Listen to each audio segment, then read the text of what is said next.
Ditampilkan di sebuah gudang yang kotor, terdapat seorang wanita yang tengah siuman dari pingsannya. Ia terkejut ketika menatap ke arah dinding, karena di dinding ruangan itu tertulis sebuah kalimat dengan darah yang berbunyi 6 atau 12 Desember, dia atau kau salah satu akan mati. Serta di samping tulisan itu terdapat pula foto wanita tersebut dan suaminya.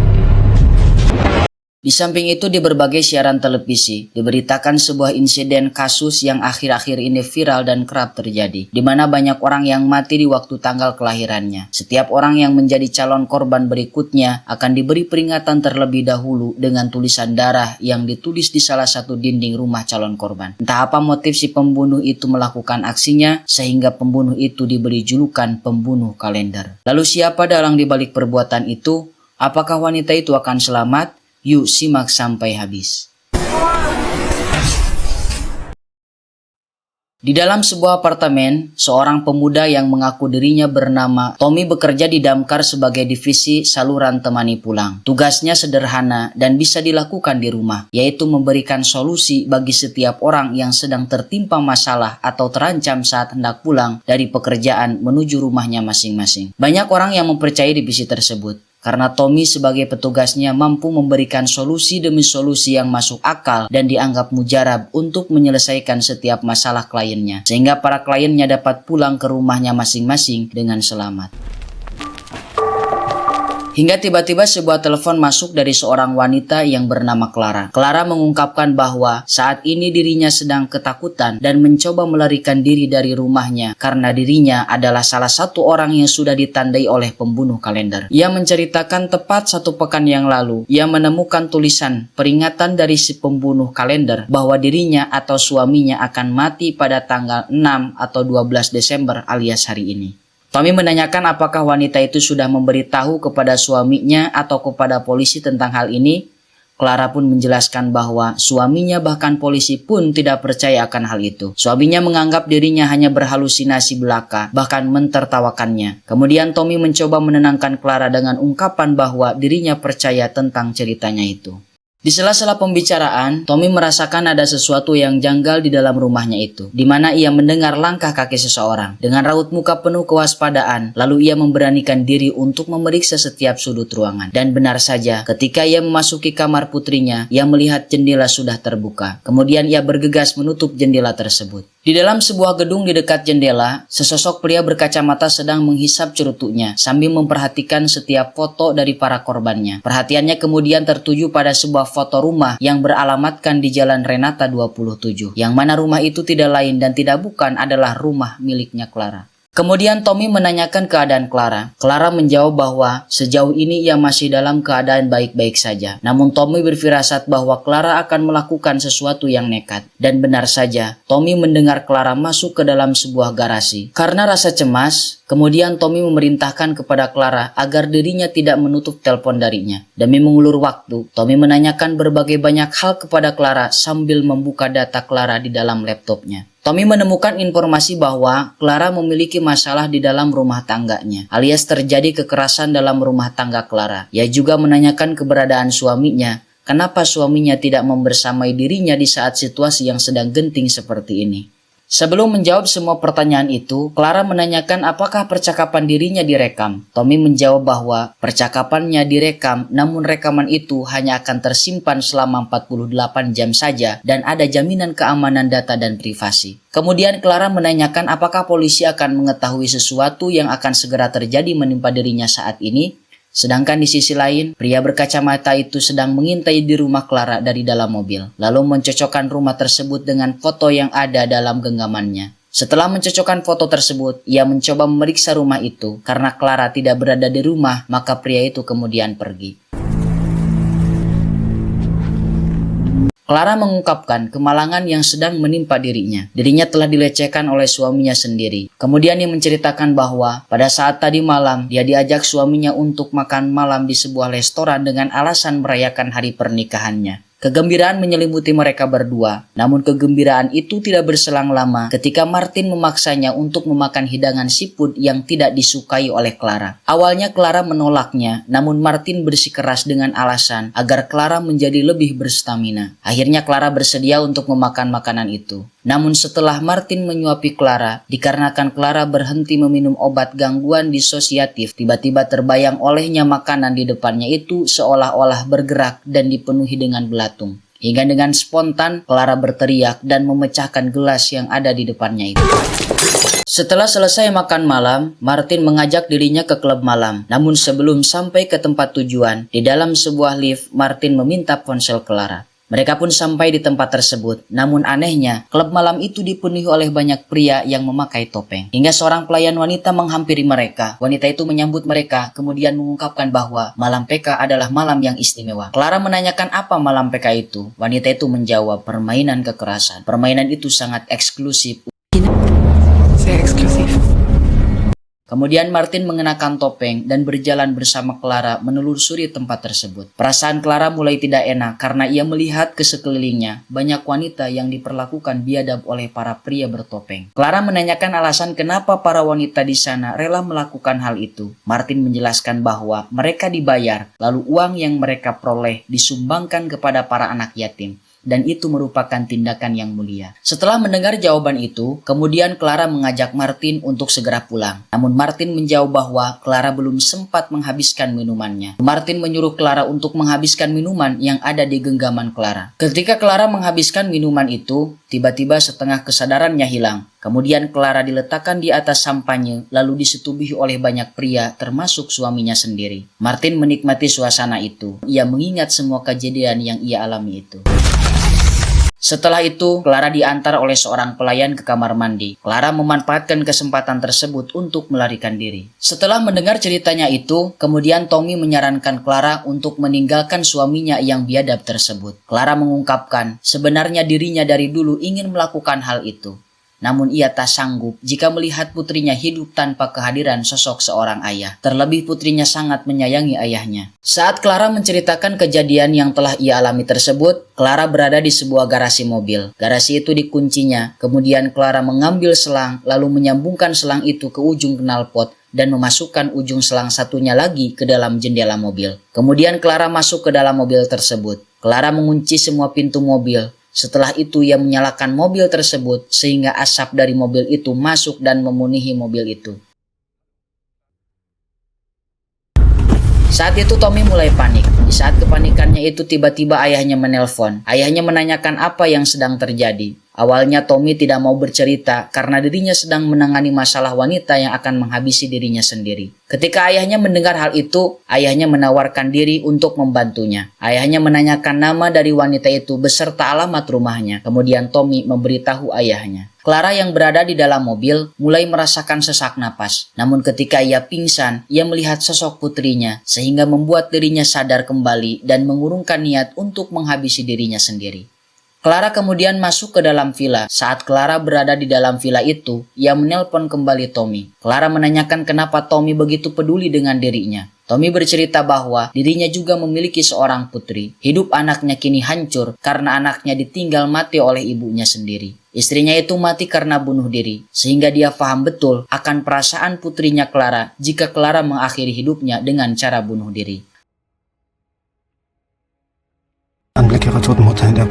Karena rasa simpati Tommy yang tinggi, ia kemudian menceritakan semua tentang dirinya. Ia juga menceritakan tentang penyakit yang sedang dideritanya, yaitu penyakit gangguan disosiatif, penyakit mental yang membuat pengidapnya berhalusinasi melihat sesuatu yang sebenarnya tidak ada. Di tengah-tengah percakapan itu, Tommy dan Clara merasakan sesuatu yang aneh yang terjadi di rumahnya masing-masing. Tommy memeriksa sekeliling apartemennya dan menemukan tumpahan kopi di dapur serta salah satu pisau dapurnya menghilang. Clara memeriksa setiap sudut ruangan. Ketika dirinya berada di balik jendela, ia melihat kembali tulisan si pembunuh bayaran, sehingga hal itu membuat penyakitnya kambuh kembali. Tiba-tiba bayangan masa lalunya muncul. Kemudian Clara berteriak secara tak sadar, ia menghancurkan laptop yang ada di depannya. Di sisi lain, Tommy menggunakan lampu hias di rumahnya dan meletakkan pecahan kaca itu tepat di depan pintu masuk apartemennya, dengan tujuan membuat jebakan jikalau ada seseorang yang masuk atau berkeliaran di rumahnya. Sementara itu, seorang pria berkacamata telah sampai di depan villa tersebut. Setelah itu, Clara menuju ke dapur. Clara melanjutkan obrolannya dengan Tommy. Di tengah-tengah percakapan itu, Clara melihat seorang pria berkacamata berjalan menuju arah villanya. Pria itu masuk melewati garasi dan mulai berjalan menuju lantai atas dan memeriksa setiap sudut ruangan. Situasi pun mulai mencekam, kemudian Clara bersembunyi di bawah meja. Ketika pria itu berada di lantai atas, Clara memanfaatkan kesempatan tersebut untuk kabur melalui jendela. Clara berlari ke dalam hutan sambil menengok ke arah belakang, memastikan pria itu tidak mengejarnya. Kemudian Clara membuka ponselnya bertujuan ingin menelpon Tommy kembali. Namun sayangnya ponselnya tidak mendapatkan sinyal. Setelah itu tiba-tiba penyakit Clara kambuh kembali. Hal itu membuat dirinya jatuh pingsan sehingga Clara jatuh ke dalam jurang dan tubuhnya tergeletak di pinggir jalan raya. Tiba-tiba sebuah mobil berhenti di dekatnya. Lalu seorang pria keluar dari mobil lalu menghampiri Clara dan bermaksud menolongnya. Pria itu mengajak Clara untuk masuk ke dalam mobilnya dan mengantarkan Clara untuk pulang. Awalnya Clara menolak, namun ia berpikir daripada ditangkap oleh si pembunuh kalender, akhirnya ia menerima tawaran tersebut. Di sisi lain, Martin mendatangi rumah villa itu. Ia mencari-cari Clara di dalam setiap sudut ruangan, namun Martin tidak menemukannya. Saat itu Martin membuka jendela dan melihat jejak kaki. Saat itu pria kacamata masih berada di dekat villa tersebut dan memperhatikan Martin dari jauh. Keadaan semakin mencekam, di mana Clara berada di situasi sedang diburu oleh si pembunuh kalender, dan di sisi lain ia sedang dicari oleh suaminya yang pastinya akan melakukan kekerasan padanya karena Clara sudah meninggalkan klub malam tersebut. Clara mencoba menghubungi Tommy kembali. Ia menceritakan kondisinya saat ini. Tommy mengingatkan agar Clara saat ini tidak mempercayai siapapun. Di tengah-tengah percakapannya, Tommy mendengar suara anaknya. Anaknya mengigo karena tubuhnya sedang demam. Tommy kemudian mencari obat lalu meminumkannya kepada putrinya itu. Setelah itu Clara menawarkan diri untuk menyanyikan lagu penghantar tidur untuk putrinya tersebut. Tiba-tiba air mata Tommy tak terbendung. Ia mengingat istrinya yang selalu bernyanyi untuk putrinya ketika akan tidur.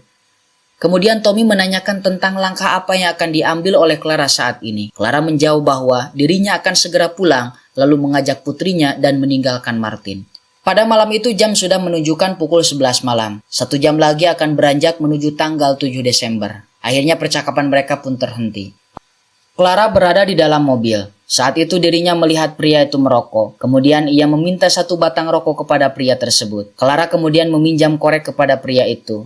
Namun saat pria itu mencari-cari korek miliknya, ia melihat sebuah alat kejut di samping pria tersebut yang membuat Clara panik ketakutan. Pria itu mencoba menenangkan, namun Clara berusaha untuk keluar dari mobil yang membuat pria itu menghentikan mobilnya. Ketika mobil itu berhenti, tiba-tiba Martin yang dari tadi mengikuti mobil tersebut keluar dan menghampiri pria itu. Martin mengeluarkan pria itu lalu menghajarnya habis-habisan. Martin benar-benar marah karena Clara telah kabur dari klub malam dan keluar rumah tanpa seizinnya. Pertengkaran di antara keduanya pun tak terhindarkan. Kemudian Martin menyuruhnya untuk masuk ke dalam mobil.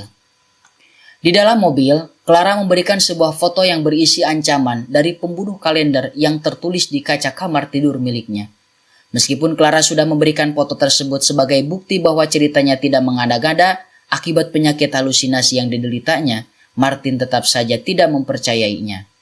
Lalu Clara menanyakan alasan mengapa Martin memasukkan dirinya ke dalam sebuah klub malam. Alih-alih Martin menjelaskan, ia malah melakukan tindakan KDRT kepadanya. Kemudian Clara memintanya untuk segera pulang karena ingin menemui putrinya. Di sisi lain, Tommy sedang terjaga dengan sebilah pisau di dalam kamar putrinya. Suara langkah kaki misterius pun terdengar jelas. Kemudian Tommy mencoba memberanikan diri untuk memeriksa sekitar. Namun saat ia menuju pintu apartemennya, ia menginjak pecahan kaca yang telah dibuatnya sendiri. Suara langkah kaki semakin jelas, ditambah suara seseorang membuka pintu kamar putrinya. Namun ketika ia cek kamar putrinya, tidak ada siapa-siapa selain putrinya yang sedang tertidur. Saat Tommy memeriksa kamar lain, tiba-tiba seorang pria berjaket hitam melompat ke arahnya dan mencoba melumpuhkan Tommy sehingga paha Tommy terluka.